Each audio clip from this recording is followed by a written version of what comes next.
L'héritière de la savane. Une histoire de courage, de trahison et de destinée royale. Dans un royaume oublié entre le fleuve et le baobab sacré, une jeune femme découvre que son sang porte le poids d'un secret vieux de 100 ans. Certains veulent l'effacer. Elle choisit de brûler. Les personnages que voici sont les protagonistes de l'histoire de L'héritière de la savane. Amara. Héroïne, héritière, fille d'un chef assassiné, élevée dans l'ignorance de ses origines royales, courageuse, impulsive, et marquée par un croissant de lune sur l'épaule gauche. Dieli Griot, gardien du secret. Vieux sage qui a tout vu, tout tu pendant 30 ans. Ses paroles valaient plus que l'or. Il attend Amara depuis sa naissance. Soumaïla, antagoniste, usurpateur, oncle d'Amara et maître du trône volé. Ambitieux, cruel en public mais rongé par la culpabilité en secret. Son empire repose sur un mensonge. Fatoumata. Alliée, guérisseuse, amie d'enfance d'Amara, connaît les plantes, les poisons et les hommes. Sa loyauté sera mise à rude épreuve quand le sang coulera. Ces 4 personnages que vous venez de découvrir, aucun d'eux n'est ce qu'il paraît. Amara cache une force qu'elle ne connaît pas encore. Jolie porte un secret de plus. Un que je ne vous ai pas encore dit. Soumaïla a peut-être une raison que vous n'imaginez pas. Et Fatoumata, elle va vous surprendre. La vraie histoire commence maintenant. Abonnez-vous et activez la cloche, parce que chaque épisode va vous laisser sans voix. Chapitre 1. L'éveil. La fille qui ne savait pas qui elle était.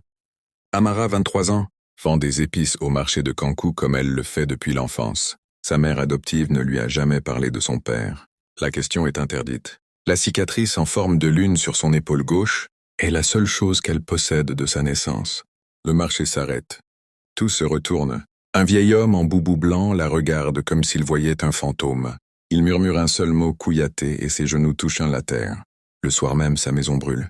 Quelqu'un a vu le vieux griot s'agenouiller. Quelqu'un a envoyé des hommes. Amara s'enfuit dans la forêt avec pour seul guide le vieillard et son tambour parlant. Chapitre 2. La révélation. Le sang ne ment jamais. Au cœur de la forêt sacrée, Jolie révèle la vérité. Son père, le chef Sékou Kouyaté, a été empoisonné par son propre frère Soumaïla lors de la nuit de la Grande Étoile. Amara était nourrisson. Sa mère adoptive l'a sauvé au péril de sa vie. Le royaume de Kankou appartient à Amara de droit, mais Soumaïla gouverne depuis 30 ans. Il a des soldats, des alliés, de l'or. Elle n'a qu'un tambour, un griot et une marque sur l'épaule. « Ah, tu n'as rien, dit Jolie. « J'ai le nom, répond Amara, et dans ce pays, le nom vaut plus que l'épée. » Chapitre 3. L'épreuve. Trahison au cœur de l'alliance. Amara réunit en secret des anciens du village, des femmes du marché et des chasseurs. Sa force grandit. Mais Soumaïla a des espions partout. Le plus douloureux, Fatoumata, son amie, a été acheté par des promesses pour son fils malade. Elle livre l'heure de la réunion secrète. La trahison est découverte à temps, mais Amara est capturée.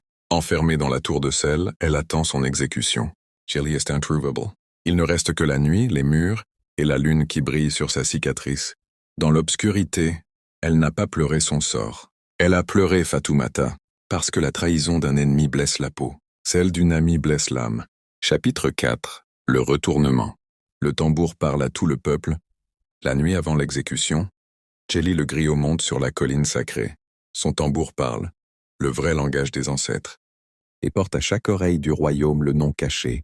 Kouyaté vit encore. Au matin, les femmes du marché bloquent les routes. Les chasseurs entourent la tour. Les anciens refusent de légitimer l'exécution. Soumaïla voit son empire se fissurer sous ses pieds. Il ordonne le feu. Personne n'obéit.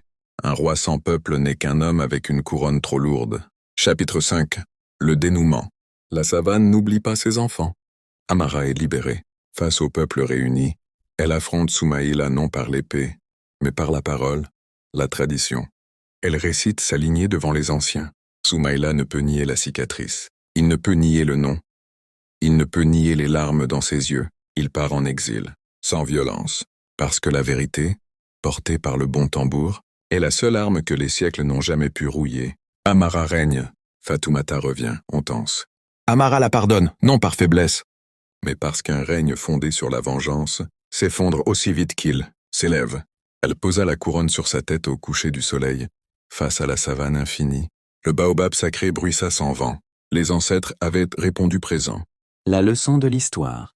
L'identité ne se vole pas. On peut taire un nom, brûler une maison, acheter des silences, mais le sang parle. Les griots se souviennent. Et le peuple finit toujours par reconnaître ses vrais enfants. L'arbre qu'on coupe ne détruit pas la forêt. Ses racines nourrissent les arbres qui poussent à sa place. Vous voulez vivre des histoires africaines comme celle-ci? Abonnez-vous. Likes. Et je vous garantis que vous serez ravis. On s'attrape dans une prochaine vidéo.